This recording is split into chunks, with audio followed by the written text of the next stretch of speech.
You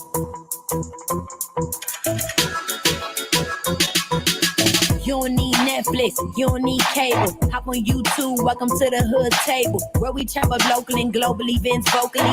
You don't really wanna miss out on these conversations. Just joke a little, laugh a little, get that wine in your system, fill your glass a little. Expose current events, talk trash a little. You never know, these opinions might clash a little. They addicted to the content, got them binge watching. You don't like it, then you want invited. Bet your friends watching in the house and in your job parking lot before you clocking. They don't wanna miss a second of this HT content. Everybody think they got something to say, so it's an open invitation, bring it to the table. But if you come whack, just know we ain't buying in. We gon' probably turn your back and tell you sorry, try again. Yeah, welcome to the hood table.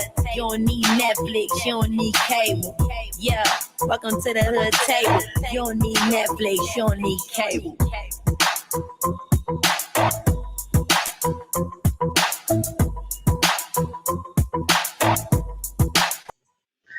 Hey, what's up, everybody? Welcome back, hoodies. Welcome back to the Hood Table one more again. Please make sure you do me a solid and like and share the video. Subscribe to the channel if you are not already subscribed. Y'all, we about to get into it. We is now on season 4, episode 6 of The Shy. And if y'all don't know about that Shy, it comes on Showtime. It's on its 4th season. I have been really enjoying this show since the very beginning of season 1. So yes, we are going to be reviewing season 4, episode 6 of The Shy tonight. And the name of the show was titled Candyman. Candyman, and it has nothing to do with that movie called The Candyman, which will be coming out I want to say this fall, maybe in a month or two. The new Candyman movie is going to be coming out, and I'm looking forward to that because y'all know I love me some scary thriller movies, and I've seen every Candyman thus far, so I won't be missing that one. But anyway, as far as this episode goes, though, we see that Mayor Otis Perry, aka Duda, he done survived being shot on the rooftop by Laverne. And I must admit that at first thought, I just knew the shooter might have been somebody white, like maybe a white officer or a supremacist, a extremist, something like that. Especially after Duda vowed to defund the police department. But while lying there in a pool of blood, Laverne, seeking some type of closure and revenge for the murder of her son Brandon, told his ass he doesn't get to be a hero, since he ruined her life and whatnot. Then after saying that, she just walked away into the night, like walked off without anybody ever noticing that she was even there. But did y'all see that coming? Like, that Brandon's mother, Laverne, will be the one to put a bullet in Duda. I mean, who would have thought? Like, I don't even recall. Like, okay, first of all, I didn't know that she was responsible for his death, for Brandon's death. I don't even recall. I don't remember hearing it mentioned, before now. If I missed it, y'all let me know. But besides that, how did Laverne find out? I don't know, y'all. This storyline, to me, it just came out of left field. But I guess, after Brandon's abrupt exit from the show, after or during season 3, they had to build onto his departure, for some reason. And for those who might have forgotten or just didn't know, Brandon, whose real name is Jason Mitchell, he was removed from the show during season 3 because of allegations of inappropriate behavior with his female colleagues. That's what they saying. I don't know. That's what they saying. That's what's been in the blog since last season. So Brandon, or Jason, feel free to holler at your girl. Feel free to holler at me for an interview if you want to get something off your chest. If there's anything you need to say with your chest, maybe give us some type of explanation. You know what I'm saying? But for real, I do hope that whatever he did, if it's true and that he was doing something wrong or saying something wrong to his female colleagues, I hope that he owned up to it. I hope that he regrets it, that he's apologetic for it. And if he is, I hope that he can still find, some type of success in the entertainment business, because everybody deserves a second chance. Now, when it comes to 3rd, 4th, 5th, 6th, 7th, 8th, you might want to just, yeah. But anyway, hopefully he's not like a habitual whatever he did. I hope that's not the choice. I mean, I hope that's not the case. And that's even if he still wants to be an actor. Like, look at all the Harveys, the Cosbys. I mean, come on now, y'all young actors. Y'all see these old heads get caught up, even though Cosby just got released. Even though he just got released, his old ass did do 3 years in prison. So, don't nobody want to land up in jail for no. Anywho, this Me Too movement is not playing with y'all asses anymore. So be careful, okay? Okay. Now, back to the show. While we know that Tracy was the one that was supposed to meet Duda up, up there on the rooftop, his wife Rosalind was the one who actually found him lying there with a gunshot wound. However, the way she was screaming and wailing, Candy Girl, I'm about to give you an award for that one. Child, she was up there. I was like, girl, you is doing the most for somebody who was just threatening to leave him, since he didn't want to give her a position within his office.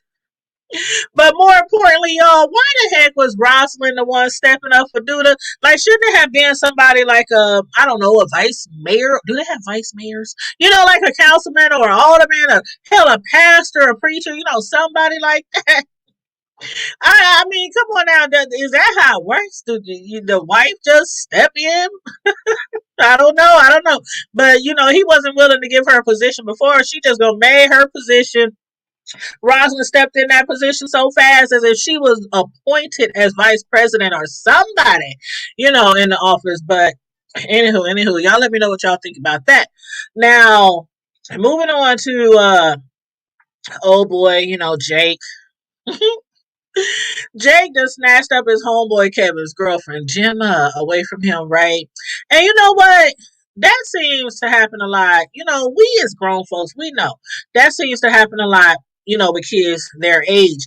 You win some, you lose some, but ain't that messed up how Gemma and Jake was just walking around hand in hand, flirting, kissing, everything with Kevin like right there in their presence, like he ain't even there. Neither one of them had the nerves, or they didn't have the thought, they didn't think enough of him, I should say, of their friendship with him to let him know that they had started having feelings for each other. They was feeling each other, okay? Kevin was so pissed. He didn't know what to do. He young, he in love. He didn't understand why his girlfriend wasn't returning his calls or why she wasn't giving him the type of day. So yeah, he was pissed when he found out it was because his boy Kevin done slid on in, right? So after trying to approach after Kevin tried to approach Jake, try to get something out of him, like, why, dude? What's up? What's going on? He wasn't trying to talk to him, so that's why he ended up trying to beat the white meat off of him in class, which ended up with Kevin accidentally punching their teacher in the nose as well. Man, he had to know what's coming. Jake, you had to know what's coming. You and Jim are throwing y'all relationship all up in his face without any remorse. Y'all knew it was coming. But as far as the teacher, he didn't mean to do that. That was an accident. It was an accident. But that elite prep school, they was like, you're out of here. No more chances and mercy for you, buddy. Man, y'all know, okay, these preppy schools, they ain't playing. They ain't taking too much of us. You know what I mean? They ain't taking too much of us acting a fool up in there. And yes, I said us, which is exactly why Kevin was so quick to say, had he had been a white person, had it had been a white student, mm, who knows? But we know. Anywho, Kevin, he just needs to take responsibility for his actions. Try to pull himself back together because there's other hoes out there, Kevin. It's other nice girls out there for you, son. Yeah. But like his stepmom Dre has said, he ain't got time to just be a kid. He's like, can I just be a kid? No, you ain't got time to just be a kid. And that's real talk. I really like that they said that, they put that in the lines in the script, because that's real talk. When you're living in the hood, you have to always be looking towards your future instead of just kidding around with your life. So she was giving him some real, she was spilling him some real knowledge right there. Will he listen? I don't know. But what I didn't see coming was Papa and his girl Maisha ever breaking up. I just knew that their relationship out of everyone's would always stand the test of time. But nope. Papa, he had to get all in his feelings. His emotions got all mixed up, full of jealousy. He was jealous of his girl, shining like a star. And I always say, no matter the age, don't mix business with pleasure. Because everybody, whether you're a child, a teenager, or a grown up, everybody isn't mature enough to share a limelight with somebody, to share the spotlight. But for Papa, don't let that knock you down. Don't let that keep you down, Papa. For Papa, I can see him becoming, very successful as a podcaster or a talk show host. Papa, he's very he's really intellectual, and I feel he's on the right track. He's moving the right direction when it comes to his show. So hopefully, he'll also, fully be able to see the error in his ways and get his woman back, get his woman back, as well as, have a great platform. And that's even though right now there's no hope for Jake and Kevin. Even though he couldn't get Jake and Kevin, back talking again, get their friendship back on track. They click. It is what it is. It is what it is. But as far as Jake and Kevin, y'all, as the bro code, I'm not a bro, but from what I heard from bros, as the bro code goes, it's bros before hoes. Your boys will always be there, but girlfriends, side chicks, wives, etc., should never get in between your bromance. At least that's what I heard. Now, as far as Tiff and Dom, as far as Tiff and Dom, I didn't expect for those two ladies to still be so cool with each other. That is after, Tiff found out that Emmett had slept with Dom. And when that white lady walked into Emmett's establishment, I actually thought it might have been a setup. Did anybody else think that? I thought it might have been a setup. Like, I don't know. I mean, for one thing, that is a restaurant. So out of all places, why are they having a meeting in the kitchen of a food restaurant discussing the expansion of their weed business? And that's regardless if it's edible or not. But despite that, Dom, she finally seems to be getting through to Tiff as far as making sure that they are being paid what their services are really worth. Because if it's up to Tiff, if she could make decisions by herself, she will settle for any kind of money and maybe a name brand purse on the side and some new Jordans. Okay? Some new J's, a purse, a little change. Tiff is she about her money, but she she's not as business savvy as she really thinks she is. So that's where Dom comes in. So I'm glad that Dom be keeping her on track, So hopefully they will have a very successful edible business together in their expansion. Now, to Keisha and her baby. I had a feeling that Keisha was going to change her mind about her baby. I just knew it. But I expected her to change her mind, before she gave the baby away.